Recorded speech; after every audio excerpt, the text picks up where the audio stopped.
Last time I talked to you, I had installed the rosette and had not yet sanded it level to the surface. Talked about how to make a rosette. I'll go ahead and show you this. I don't know if you can see that or not. I hope you can. This has been sanded, and this has been this one thin coat of shellac over the entire top now. And from this point on, whenever I'm working with this top, whether it's on the go bar deck to glue the braces on or wherever, I want to be very, very careful that little chips of wood like that right there are not left on my bench where they can get underneath here, and if you put weight on there, you can crack it or you can put a dent in it. You just got to really protect the surface. I will, after I get the braces glued onto this, I will actually put a piece of cardboard over this and just work with it, because most of your work will be on this side afterwards, and just take the cardboard off only when I need it for tap tuning the braces and what have you. Anyway, I have also marked this thing out now for the brace locations, and I just put small marks all over that are easy to get off later or get covered by the braces. These pieces of tape will mark the location of the X, like so. And then, of course, these braces they're all numbered on the bottoms. Now, at this point, I'll talk to you about these braces here. On my first several guitars that I built, I actually would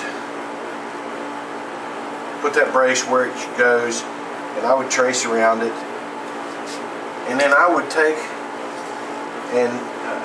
and relieve that brace a little bit so that this brace actually went into that brace. And I no longer do that. And here's my reason why. Some people may, it's just like everything, some people, different schools of thought. One guy might believe one thing, one guy might believe another. This is just my school of thought on that, and this is what,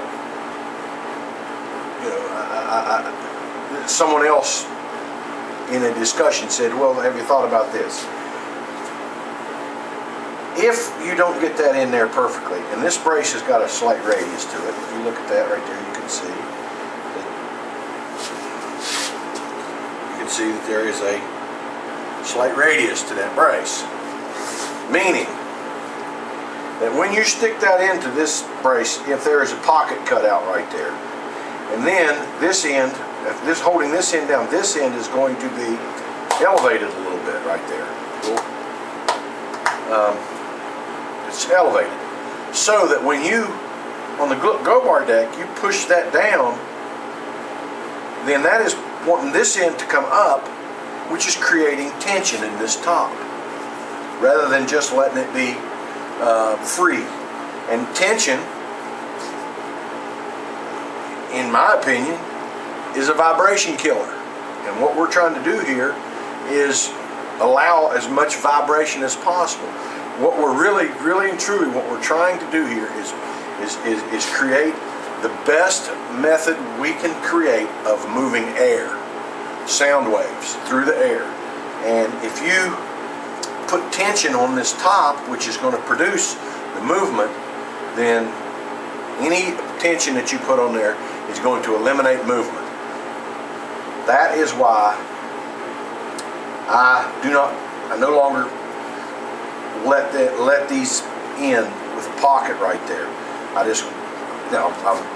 very careful to make sure and glue that so that it is one complete unit, that there are no joints with no glue on them, and everything, but every one of these course, that brace will get shaped later, but every one of these tone bars and everything will be, they're not let in to a pocket in the X brace any longer on my guitars, and that is my reasoning for it. Now, thank you, my humidifier just shut off, or dehumidifier at this time of year.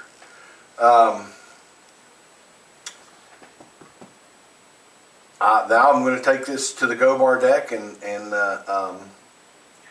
go ahead and glue these braces.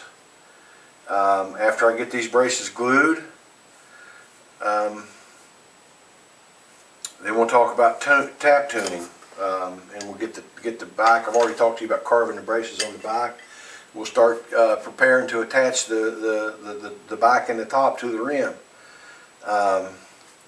One thing too, one thing that I do, if you see, this is a Coca-Cola bridge plate. I'm not so sure how good of an idea that is. We will see, but my meaning here is that I know that Coca-Cola is a very oily wood, and it creates some gluing problems. So any kind of wood like that I know that is very oily and has historically had gluing problems, I will always clean this really well with acetone, and then not touch it with my fingers afterwards, where any kind of oil could be transferred back into it, so that that the glue, I know, will have a good clean surface to adhere to. So and that's just a good practice to make sure that everything's always really nice and clean. That you take and before gluing this, lightly sand this to clean up any areas where your hands have touched, and you get any oil off of here, and just you get a good clean surface, and you get a good adhesion with your braces. Different dissimilar types of wood, one to the other. You get a good bond there, because once you close this thing, you hope it never gets opened again. So thank you guys. Off to the go bar deck. Thank you very much.